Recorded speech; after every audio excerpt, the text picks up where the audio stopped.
सुदामाजी गरीब आहेत, काही 2-3 मुलं आहेत, सुशीला नावाची पत्नी आहे आणि एवढी गरीब परिस्थिती की लेकराच्या अंगावर घालायला एक कपडा सुद्धा नव्हता. लेकर बिना कपड्याचे फिरायचे आणि त्या सुशीलेला एकच साडी असायची आणि तीच सुशीला ती साडी, एक साडी स्नानाला बसली की धुवून टाकायची, वाळवत घालायची आणि वाळली की तीच साडी परिधान करायची.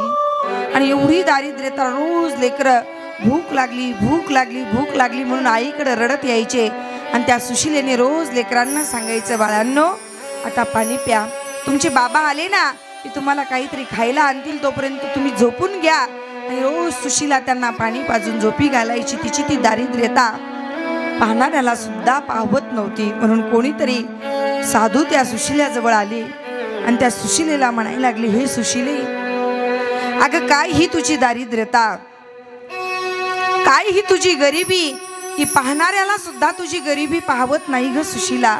अगं तुझे लेकरं अन्न अन्न अन्न अन्न करून या ठिकाणी झोपी जात आहे, तुझ्या अंगावर घालायला कपडा नाही, लेकरं उघड्या अंगाने गावभर फिरतात, त्या ठिकाणी अन्न अन्न करून फिरत राहतात आणि तुझा पती सतत कृष्ण कृष्ण कृष्ण कृष्ण नामामध्ये तल्लीन असतो. तुला माहित आहे का सुशिले, तुझा पती ज्याचं नाम घेतो ना तो कोणी सर्वसामान्य नाहीये, तो द्वारकेचा राजा आहे, जगाचा मालक आहे आणि ते द्वारकाधीश भगवान श्रीकृष्ण आहे आणि त्यांचं ते नाम घेत आहे. मग का नाही सुशिले तुझ्या पतीला द्वारकाधीशांकडे पाठवत, द्वारकाधीशांना जर दया आली तर निदान तुझं दारिद्र्य तरी नाहीस होईल. असं म्हटल्यानंतर ते सुशिलेला पटलं महाराज. आणि सुशिलेने सांगितलं, आज स्वामी घरी आले ना तर मी माझ्या स्वामीला निश्चित विचारणार आणि निश्चितच द्वारकेला पाठवण्यासाठी विनंती करणार. म्हणून सुदामाजी रोज कृष्ण कृष्ण कृष्ण कृष्ण कृष्ण कृष्ण कृष्ण करत भरत गावभर फिरायचे. कोणी काही खायला दिलं तर ती कोरडी भिक्षा आणायची, घरी आणली सुशिलेने की ती तयार करायची, लेकरांना वाढून द्यायचं, त्याचं देवाला नैवेद्य द्यायचा. महाराज रोज आपल्या घरातून देवाला नैवेद्य दिला पाहिजे. कारण आपण काय करतो, सणाच्या सणाला आपण देवाला नैवेद्य देतो. आपण देव का म्हणतो का मला रोज 56 भोग द्या. आपण देवाला, देव आपल्याकडून 56 भोग मागत नाही, पण आपल्या घरामध्ये वेगवेगळ्या ठिकाणाहून अन्न येतं. बघा तुम्ही, जरी गहू ज्वारी आपल्या घरातली असली तरी तेल एका ठिकाणाहून येतं, शेंगदाणे एका ठिकाणाहून येतं, त्याचा मसाला एका ठिकाणाहून येतो, त्या ठिकाणी वेगवेगळ्या प्रकारचे पदार्थ येतात. तर काय आपल्या अन्नाला जर शुद्ध बनवायचं असेल ना तर दर दिवस स्वयंपाक बनवला की सुंदर ताट भरवायचं आणि देवाला नैवेद्य द्यायचा आणि तोच नैवेद्य आपल्या भरलेल्या असणाऱ्या दुरडीमध्ये, भरलेल्या पातिल्यामध्ये तोच प्रसाद मिळवून द्यायचा. आणि तो प्रसाद मिळवला ना तर तो स्वयंपाक राहत नाही, तर तो काय बनतो, प्रसाद बनतो. सगळे दोष त्या असणाऱ्या आपल्या अन्नातले निघून जाते. म्हणून रोज आपण देवाला नैवेद्य हा द्यायलाच पाहिजे. सुदामाजी काही आलं की देवाला नैवेद्य द्यायचे, लेकराला खाऊ घालायचे, कोणी अतिथी आला का तो अतिथीलाही जेव घालायची, स्वतः उपवाशी बसायचे. पण आज सुदामाजी घरी आले आणि आल्यानंतर आज सुशीला म्हणायला लागली की ननु ब्रह्मन् भगवत सखा साक्षात् श्रियपतिः ब्रह्मणश्च शरणश्च भगवान सात्वतैषभ. की ननु ब्रह्मन् भगवत सखा साक्षात् श्रियपतिः.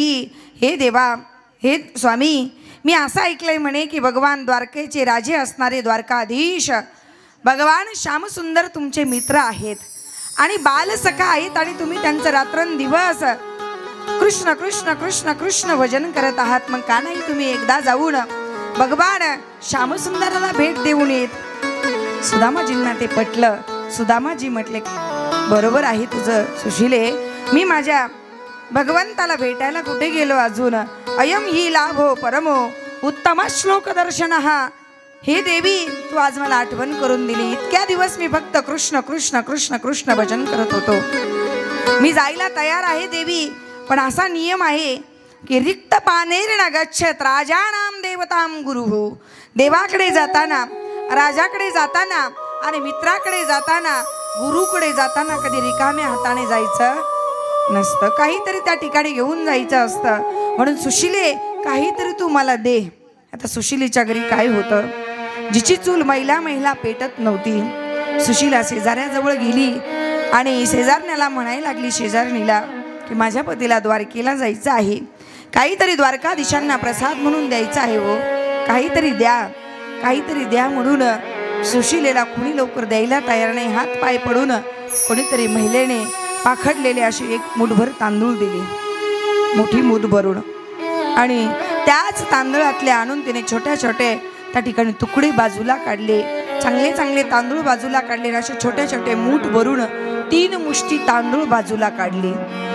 आणि ते बांधून द्यायचे ना, तर बांधून देण्याकरता हातरुमाला एवढा कपडा सुद्धा त्या सुशिलेच्या घरी नाही. सुशिला म्हणायला लागली, देवा काय हे माझं कर्म आहे की माझ्या घरात तुला देण्याकरता, प्रसाद बांधून देण्याकरता सुद्धा हातरुमाला एवढा हातभर कपडा नाही. तोच साडीचा पदर फाडला, माशीच्या जाळ्यासारखा झालेला तो पदर, त्याच्यातून सुद्धा तांदूळ गळून पडू लागले. कसा तरी तो प्रसाद बांधला, गाठ बांधली, सुदामाजींच्या हातामध्ये दिली. सुदामाजींना सांगितलं, स्वामी जात असताना किती जरी भूक लागली ना, तर ही तांदूळाची गाठ ही सोडून खायची नाही बरं का. सुदामाजी म्हणता, सुशिले तू वेडी आहेस काय, असं कसं करेल. सुदामाजींनी ती तांदूळाची गाठ घेतली, पाण्याची झारी घेतली, पायात घालायला चप्पल नाही, अंगात घालायला सदरा नाही, डोक्यावरती पगडी नाही, आणि फाटकं तुटकं धोतर घातलं. आणि सुदामाजी कृष्ण कृष्ण करत निघणार ना, तेवढ्याच सुशिलेने थांबवलं, स्वामी थांबा, तुम्ही निघालात ना, तर द्वारकाधीशांना माझा एक निरोप द्या की 1 मास में 2 पाख में 2 एकादशी हो. हे देवा, सांगा माझा निरोप देवाला की म्हणा, देवा एका महिन्यामध्ये 15 वाडीला एक एकादशी येते, तर एका महिन्यामध्ये 2 एकादशी येतात. 1 मास में 2 पाख में 2 एकादशी होई, पर मेरे घर गोपाल जू नित्य एकादशी होई. पण देवा, या सुशिलेच्या घरी रोजच एकादशी आहे म्हणा, कारण सुशिलेच्या घरी खायलाच काही नव्हतं, रोजच एकादशी असायची. आणि निरोप घेतला आणि कृष्ण कृष्ण कृष्ण कृष्ण करत सुदामाजी द्वारकेच्या दिशेने त्यांनी वाटचाल सुरू केली. हरे कृष्ण कृष्ण कृष्ण हरे हरे, हरे कृष्ण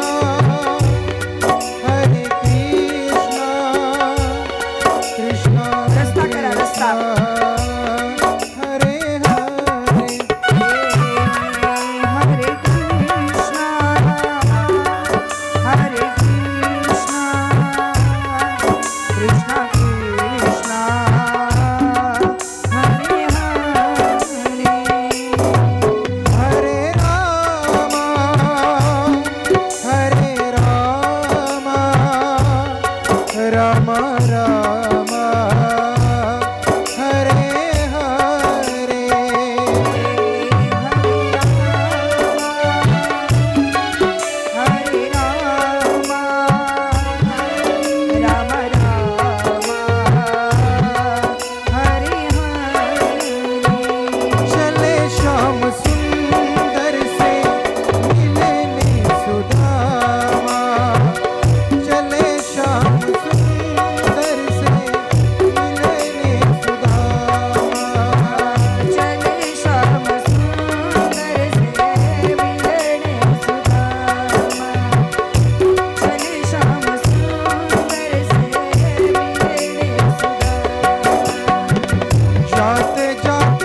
सुंदर से मिलने सुदामा, चले श्याम सुंदर से मिलने सुदामा, चले श्याम सुंदर से मिलने सुदामा, चले श्याम सुंदर से मिलने सुदामा।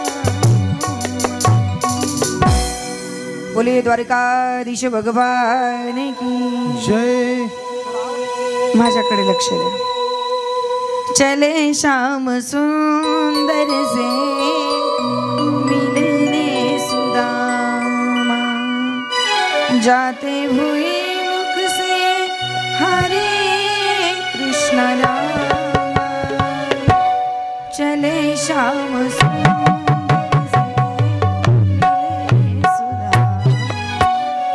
सुदामाजी कृष्ण कृष्ण कृष्ण कृष्ण कृष्ण म्हणत निघाले ना, तर एका नदीच्या असणाऱ्या पायामध्ये काठे टोचू लागले.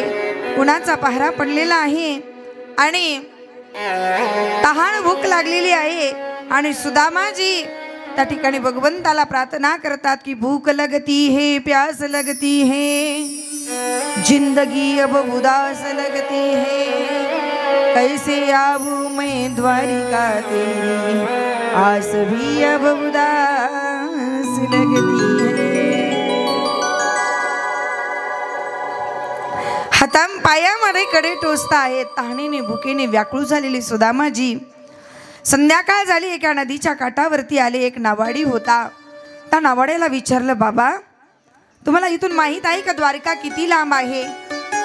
त्या नावाड्याने सुदामाजींची परिस्थिती पाहिली तर तो नावाडी म्हणायला लागला, हे विप्रदेवता, तुमच्याकडे बघून तरी मला असं वाटतं आहे की द्वारकेला जाण्याकरता निदान तुम्हाला 1 महिना तरी लागेल महाराज. महाराज सुदामाजी निराश झाले आणि कृष्ण कृष्ण कृष्ण कृष्ण कृष्ण करत तिथेच त्या ठिकाणी विश्रांतीला बसले. आणि बसल्यानंतर महाराज माझ्या श्याम सुंदराने रातोरात सुदामाजींना त्या ठिकाणी द्वारकेला आणलं. सकाळी सूर्योदय झाला आणि सूर्याचे किरण ज्यावेळेस सुदामाजींच्या डोळ्यावर पडू लागली ना, तर सुदामाजींना चमचम चमचम चमचम चमकणारी त्या ठिकाणी द्वारिका नगरी दिसायला लागली. सुदामाजींना एवढा आनंद झाला, एवढा आनंद झाला. जाणारा येणाराला सुदामाजी विचारत आहे, ती कोणतं गाव आहे वो, कोणतं गाव आहे वो? तर जाणारे येणारे सुदामाजींची अवस्था बघून हसायला लागले. फाटकं धोतर आहे, अंगावर घालायला सदरा नाहीये आणि अशी विपरीत त्या ठिकाणी दयनीय अवस्था झालेली सुदामाजींची बघून कोणाला तरी दया आली. सांगितलं, हे विप्रदेवता, हे कोणतं गाव नाहीये, हे कोणतं नगर नाहीये, ही द्वारकाधीशांची द्वारिका नगरी आहे महाराज. द्वारिका नगरी म्हटल्याबरोबर सुदामाजींना एवढा आनंद झाला, एवढा आनंद झाला की द्वारिका द्वारिका माझ्या कन्हैयाची द्वारिका, माझ्या मित्राची द्वारिका आहे असा आनंद झाला. आणि जाणारा येणाराला म्हणायला लागले, कृपा करून मला माझ्या भगवंताच्या घरी नेऊन सोडता का? सगळे हसायला लागले. हा ब्राह्मण म्हणतो आहे द्वारकाधीशांचा मित्र आहे, इथे तो द्वारकाधीशांचा महाल आहे. बघितलं, एकाला दया आली, कोणीतरी असेल देवाचा भक्त मित्र बालसखा म्हणून घेत आहे. म्हणून एका सेवकाला सुदामाजींची दया आली आणि सुदामाजींना घेऊन भगवंताच्या महालाकडे सुदामाजीला तो घेऊन गेला. सुदामाजी कृष्ण कृष्ण कृष्ण करत त्या ठिकाणी महाराज निघाले आणि कृष्ण कृष्ण कृष्ण कृष्ण कृष्ण कृष्ण करत महाराज त्या द्वारकेच्या गल्लीना निघाले ना, तर फिरत फिरत भगवंताच्या द्वारावरती द्वारकेच्या महालाच्या समोर आले. तो सेवक निघून गेला तर तिथे त्या असणाऱ्या द्वारपालांनी सुदामाजींना अडवलं आणि सांगितलं, महाराज कुठे जायचं आहे तुम्हाला? आतमध्ये परवानगीशिवाय प्रवेश मिळणार नाही. सुदामाजींनी सांगितलं, माझ्यावर कृपा करावं. द्वारकाधीश भगवान श्यामसुंदर माझा बालसखा आहे. ते द्वारपाल हसायला लागले, कुठे द्वारकाधीश आणि कुठे हा ब्राह्मण? पण एका द्वारपालाला दया आली, महाराज तुम्ही आतमध्ये तर प्रवेश करू शकत नाही, पण तुमचा काही निरोप असेल ना तर मी देऊ शकतो. सुदामाजी म्हणले, चालेल, सांगा माझ्या द्वारकाधीशांना की तुमचा बालसखा बालमित्र असणारा गरीब असणारा सुदामा द्वारावरती आला. एवढा निरोप घेऊन तुम्ही द्वारकाधीशांकडे जा आणि तो निरोप द्वारकाधीशांना पोहोचत करा. म्हणून सुदामाजी त्या द्वारपालाजवळ निरोप देतात आणि द्वारपाल निघतो. देखो देखो ये गरीबी कहा कृष्ण के दर पे विश्वास लेके आया. मेरे बचपन का यार है मेरा शाह, यही सोच कर मैं आश करके आया हूँ.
सुदामाजींनी त्याला पाठवलं. तो द्वारपाल भगवान श्यामसुंदराजवळ आला. भगवान द्वारकाधीशांना त्या द्वारपालाने प्रणाम केला. द्वारपालाने भगवान श्यामसुंदराला प्रणाम केला आणि प्रणाम करून सांगितलं, देवा एक गरीब ब्राह्मण एक असणारा द्वारावरती उभा आहे. उभा आहे असं म्हटल्यानंतर द्वारकाधीशांना कुतूहल वाटलं. कोण आहे कोण आहे? तो द्वारपाल म्हणतो, महाराज हे देवा, ना सर पे हे पगडी ना तन पे हे जामा. देवा अंगात घालायला सदरा नाहीये, डोक्यावर घालायला पगडी नाहीये. भगवान म्हणतात, अरे त्याचं नाव तर सांगशील ना?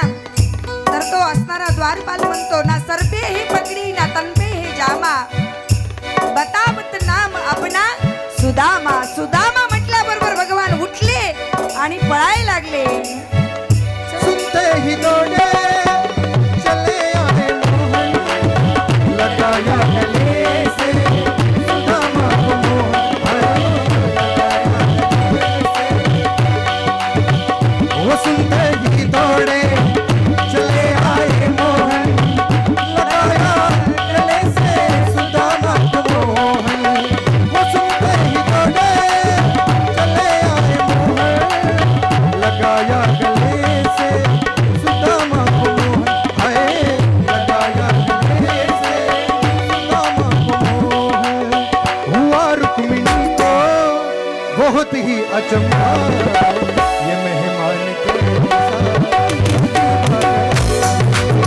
अरे द्वार पालो कन्हैया से कह दो, अरे द्वार पालो कन्हैया से कह दो, सुदामा गरीब आ गया, गरीब आ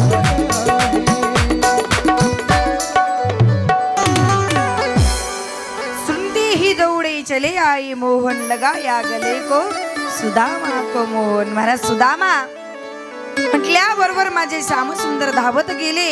सुदामाजींना आणलं, आपल्या आसनावरती बसवलं आणि सुदामाजींचे चरण आपल्या हातामध्ये घेतले आणि राण्यांना सांगितलं की माझ्या सुदामाचे चरण धुण्याकरता परात आणि पाणी घेऊन या. माझ्या श्यामसुंदर आणि सुदामाजींचे चरण पाहिले ना तर काटे टोचलेले आहेत, पायातून रक्त वाहत आहे. आणि शुकाचार्य महाराज म्हणतात देखी सुदामा की दीन दशा करुणा कर करुणा निधिरो पानी परात को हाथ छुओ नहीं नैनन के जल से पग धो.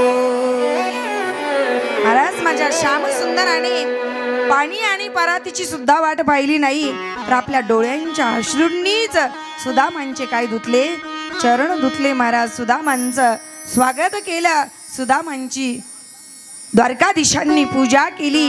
सुंदर अशा प्रकारे पंचामृताने स्नान घातलं आणि सुंदर सर्व राण्यांकडून सुदामाजींचं स्वागत करून घेतलं. सर्व राण्यांनी सुदामाजींना प्रणाम केला. सर्व राण्यांना सुदामाजींनी आशीर्वाद दिला. एक रात्र सुदामाजी द्वारकेला राहिले आणि रात्री भोजन वगैरे झाल्याच्या नंतर देवाने विचारलं सुदामा अरे काही विवाह वगैरे केला की नाही. म्हणे आपण गुरुकुलामध्ये बरोबर होतो.